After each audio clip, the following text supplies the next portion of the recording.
Chess masters are considered to be some of the smartest people in the entire world, and I totally get why. They're able to analyse very complex positions, they're able to strategize intensely, and able to think many moves ahead and outwit their opponent. Now, I became a chess master when I was still a teenager, and I've learned so many skills from chess that I've been able to apply in business. And I think there are so many things that you can learn from chess and become very successful at business. And I hope to share some of those in this video now.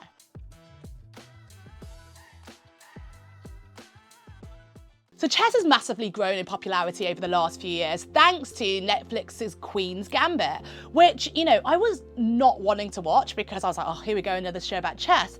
But it was done so exceptionally well, and it was really, really accurate for what a woman goes through as a chess player during her life and progression at chess. And I thought it was so well done, and I absolutely loved it.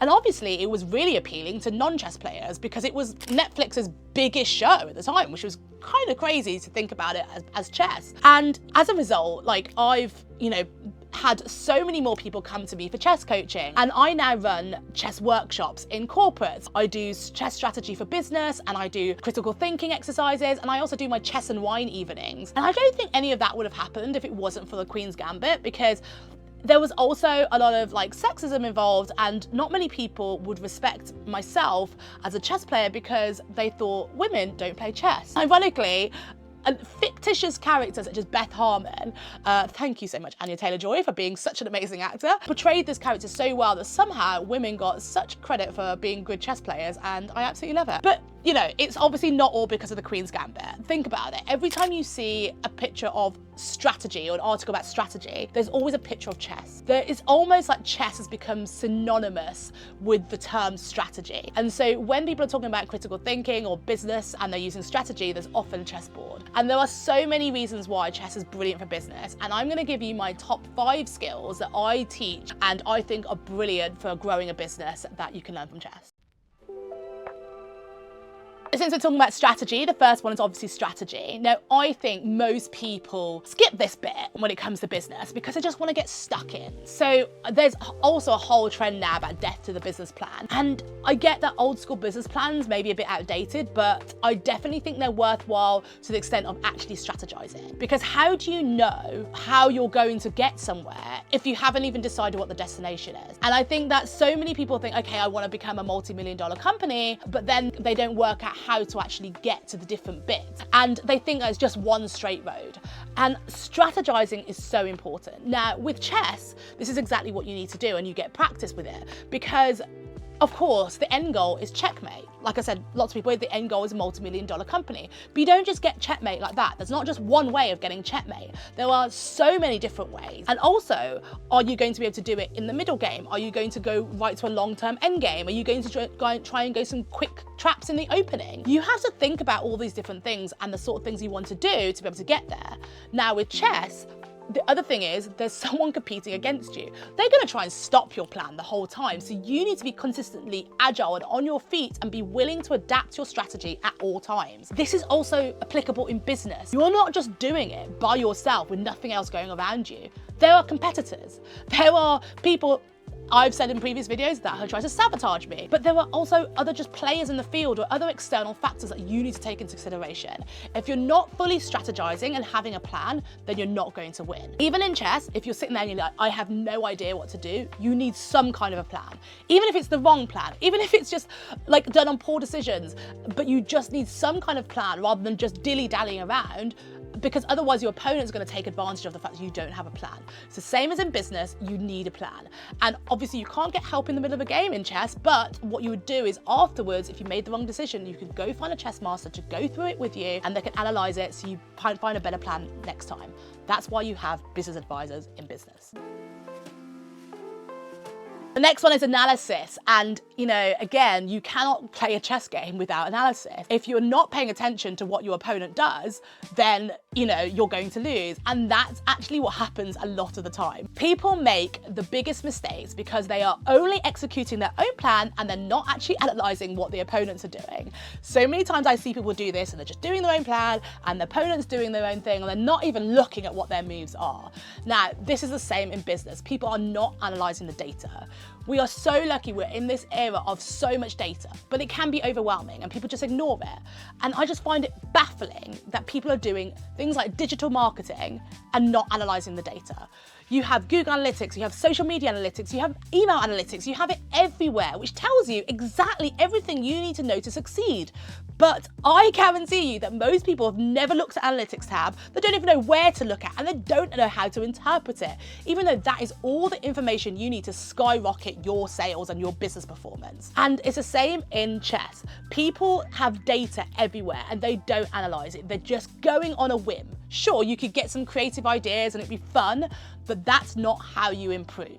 So just like in chess, we need to take a step back, analyse what people do, why they do it, are they doing this multiple times in this position, and how to exploit those weaknesses. Same as in business data, we can exploit competitors' weaknesses. We can take advantage of opportunities in our position too.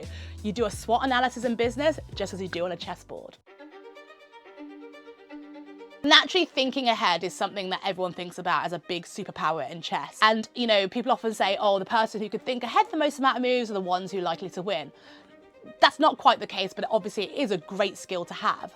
Now in chess, you know, I see lots of people who haven't developed a plan, and obviously a lot of this goes from the strategy. If you've developed a strategy, you can think ahead of how to achieve that. People just play moves and one at a time, and they don't think about what the person's going to do.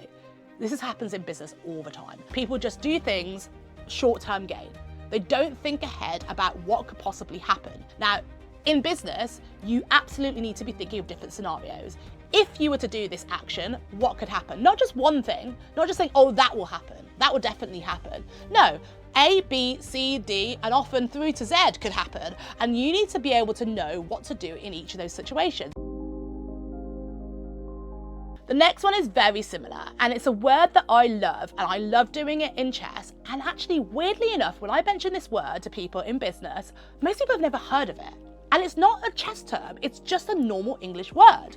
The word is prophylaxis.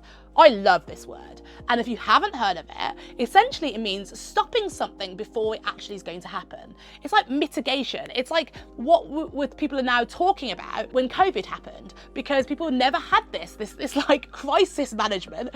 And, you know, they had all these things happen, and it's about contingency.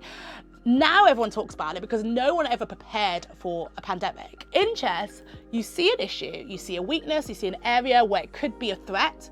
So you do something to stop it happening. So you put a batch on that, you think, right, if that ever happens, I've got that sorted. And then you move on to your plan because you've dealt with that. You know that you can handle that if anything bad ever happens. In business, I don't see this happen. People just like, oh, we'll deal with that if and when it comes to it. And then when it comes to it, they panic, they're not put into place, and it just causes 10 times more damage than actually if they spent the time putting a little band-aid on it in the first place. So prophylaxis for me is one of the biggest skills you can do in business. Like, it's not depressing to think about all the things that could go wrong. It's just good planning. Think what could go wrong. This is so important in events. We run tons of events. If you speak to any event planner, this is something, you can't ever cater for everything that could go wrong because there's always something you haven't thought about in an event, but this is a good thing to do in events. Prophylaxis. Look it up and please do it.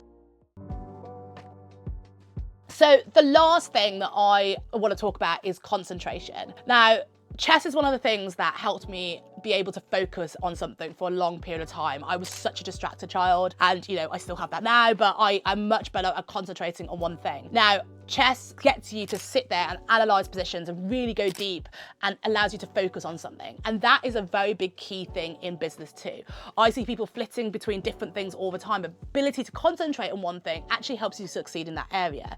Now, the problem is, in this day and age, everyone loves to play blitz online at chess. And actually, you don't get almost any of the benefits that I've just told you about if you play blitz online, because you don't have the time to actually calculate and actually concentrate and focus on those things and actually strategize. Instead, you're just playing quick instinctual decisions, which may be wrong if you haven't done your foundations, and think about it. If you do those quick instinctual decisions in business, they could be absolutely catastrophic. So if you are playing Blitz online, why not slow it down a little bit? Go to rapid at least. I'm not saying you need to play classical chess, but why not play some correspondence chess, which things like chess.com allow you to do. Take your time, take each decision slowly, because it will do absolutely wonders for your chess rating, as it will in business. So as you can see, there are so many things in chess that are great for business too. And I'm so pleased that I had an article published in Forbes magazine about this too, about how chess can really help your business. So I know that so many people now are realizing the potential of chess strategy for business. And if you'd like to know more,